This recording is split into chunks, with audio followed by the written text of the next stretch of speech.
جی السلام علیکم. نیا بجٹ آ رہا ہے لیکن استغفراللہ بجلی کے بل یہ بڑھا رہے ہیں, ہر چیز کا ٹیکس بڑھا رہے ہیں. مجھے یہ بتائیں اپنے خرچے کیوں نہیں کم کرتے؟ میں نے سارا دیکھا ہے کہ بجٹ کیا آ رہا ہے, آئی ایم ایف نے یہ کہا, آئی ایم ایف نے وہ کہا, اس چیز پہ ٹیکس بڑھ رہا ہے, اس چیز پہ ٹیکس بڑھ رہا ہے. خرچوں کی کیا کہانی ہے؟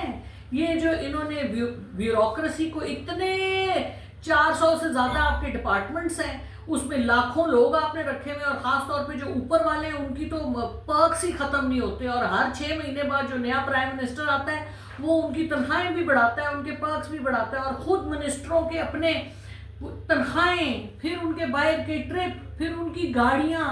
اچھا, اور جو کانسٹیٹیوشنل پوزیشنز ہیں, مثلا گورنر ہیں, مثلا پریزیڈنٹ ہیں, ان کی تو مراعات ہی ختم نہیں ہوتی. 2 مہینے کے لیے کچھ بن جاتے ہیں, اس کے بعد ساری زندگی مفت نوکر, مفت بجلی, مفت فون, مفت گاڑیاں. بند کریں گے, ہم سے نہیں اب برداشت ہوتا, یہ بند کریں, یہ عیاشیاں بس کر دیں, یہ مصیبتیں ہمارے لیے